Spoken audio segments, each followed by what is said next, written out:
Now, some of you were asking me that, Fazil, are these sanctions really that powerful? What's the impact of these sanctions? Blah, blah, blah, blah, left, right, and center. So I was like, I'll do a video to re-explain to you about these so-called sanctions. Now, the sanctions we are talking about are the Global Magnitsky Act sanctions. I've done videos about where they originated from and all this kind of stuff. But in simple terms, these sanctions, they target you as an individual, as well as your family and close relatives, that is your wife and children. Okay? Now, you might make actions or you might do actions and you think that you are safe, or you think that the Magnitsky sanctions will only come for you as an individual. But they also come after your wife and your children. So whatever you're doing, you should be very careful that they are not coming after you, but they are coming after your children as well. That's why these sanctions are the most feared sanctions in the world. If you think I'm lying, you ask the Russian oligarchs, they will tell you. Back to this gentleman known as Abel Kandiho, the latest to fall on the guillotine of the Magnitsky guillotine of the Magnitsky sanctions. Mr. Abel was out there electrocuting people's balls and tinkling them with electricity.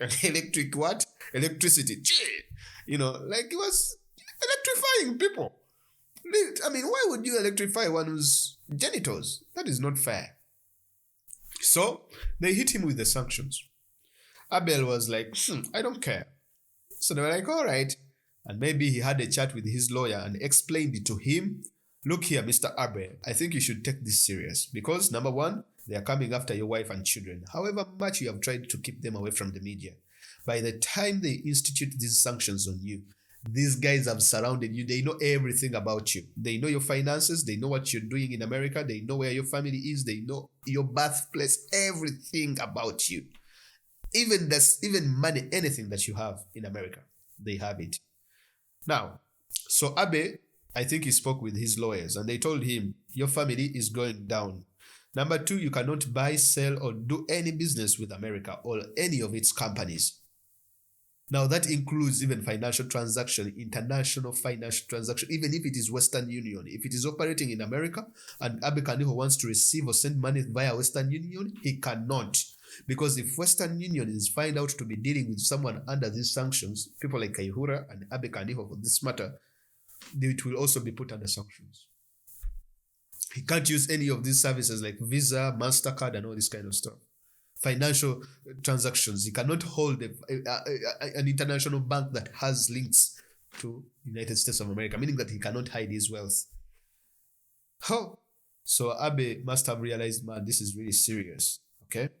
So the other thing is that Mr. Abe Kandiho cannot get anywhere near, or he cannot participate in any sort of training that the US prepares or the US engages in with the Ugandan Special Forces or with the Ugandan UPDF.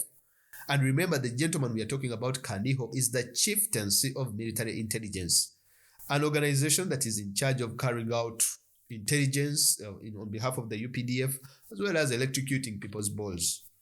Now, when Mr. Kandiho fell on the guillotine of the global Magnitsky sanctions, all of a sudden his lawyer explained all these things to him, and he realized that things are actually serious and things are actually much worse than he thought. Because look here, all that freedom is taken away from you. You cannot engage in any training that the Americans hold for the UPDF. You cannot even touch their weapons. If America is giving any help or support, Mr. Kandiho is not supposed to be in the room. This is the CMY chief. Literally what they are calling for is Kandiho to be fired. If Kandiho gets sick or if he gets a disease that needs him, and if the only place where he can get treatment is in America, he can't, as well as his family. Now, Global Magnitsky works with different countries like Australia, European Union, United Kingdom, as well as Canada. The things I've explained to you, if these countries, which is likely, they also sanction Mr. Abel Kandiho, the things I've mentioned are likely to take place. Now, what is the Ugandan military, UPDF? What is the Ugandan so-called government without all this foreign aid? Nothing. That's the impact. So Kandiho is now fighting back. Recently, he hired a group of vagabonds and charlatans that went to the American embassy today to protest his so-called what do you call it? Sanctions, claiming that they respect the sovereignty of America, and so America should respect the sovereignty of Uganda. Now, this guy is really crazy, because I don't understand what Pan-Africanism is, but if Kandiho has been cut loose by the Americans, there's nothing more Pan-Africanist than that. Now, the charlatans were nowhere to be seen when Museveni had put the sovereignty of our country as leverage, or as Museveni took the sovereignty of Uganda and used it as leverage in Exim Bank to attain a loan in order to build the airport. Literally, what he did was, like, he gave away something that is more valuable for something that is less valuable, an airport.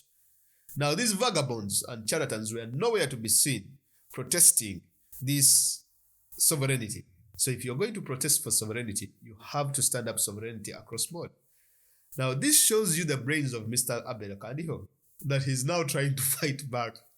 When he was electrocuting people's genitals, everyone was saying, yes, Abe, and then people were being electrocuted.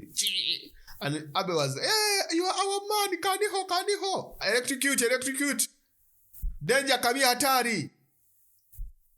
Getting those, 14 volts on someone's private parts? That's so bad, man.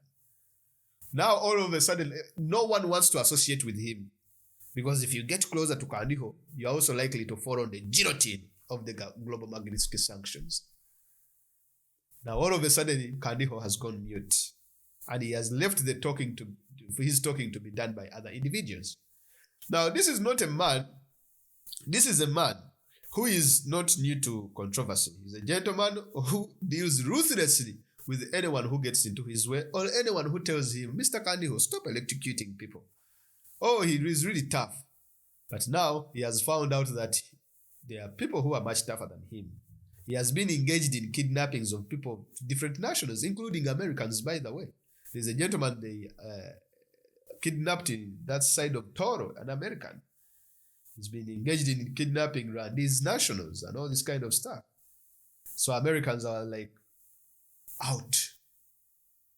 Now, this comes at a time when Kandiho, the CMI chief, given that Uganda is in the Congo, what that means is that he's directly involved in the mission in the Congo, of which the US is also working with Museveni in the Congo, I believe, from my own analysis. And what that means is that the US doesn't want anything to deal with Kandiho. So what that calls for is for Kandiho to be dropped. And it is coming soon. He's either going to be put on a course in some country like China or Russia, somewhere there, and then they throw him on Katebe. And then we will have seen the rise and fall of Mr. Abel Kandiho. So, do sanctions work? They definitely work. If you think I'm lying, you look what is happening to Mr. Abe. When they hit you with the news at first glance, like they tell you, hey man, we have hit you with global Magnitsky sanctions. You'll be like, what's that? I don't care. I'm not going to America anytime soon. Who cares? Days pass, 1 day, 2 days, 3 days.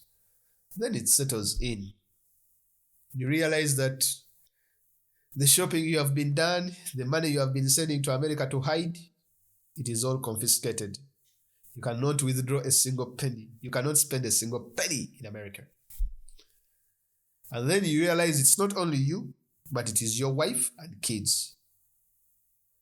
So the takeaway point is this.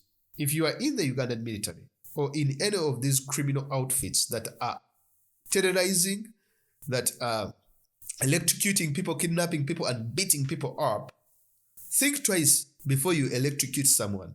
Think twice before you mutilate or castrate anyone.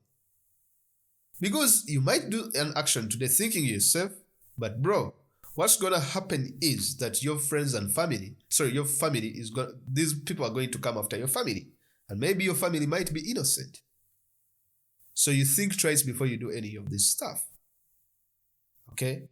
Now, lastly, what we see is that the Americans are really doubling down on Museveni so hard at this time. I don't know why, but they have made some sort of a 90-degree turn that is happening. Even that's why you see the sanctions caught these people by surprise. They never anticipated that it would happen like this. But usually, this is what usually happens every after elections. Remember the 2016 election when they ended? Museveni went after Kaihura, and Kaihura was dumped. And now, almost this CMI guy has been the de facto IGP and all this kind of stuff. But now they went after he's now going to be dumped, literally used and dumped, because this guy was very instrumental in bringing down General Kale Kaihura. And I believe right now Kale Kaihura must be jumping up and down, singing, singing what do you call that song? Merry Christmas or Hallelujah, whatever those songs that they sing, the Christians, when they are happy. Because now he sees now they are in the same room together with Abel Kandiho. This is one way of eliminating and isolating Museveni's henchmen and hatchetmen. Okay, thank you very much for listening and watching the video. Please endeavor to support us on Patreon. Let us meet in the next one. Have a nice day. Bye-bye.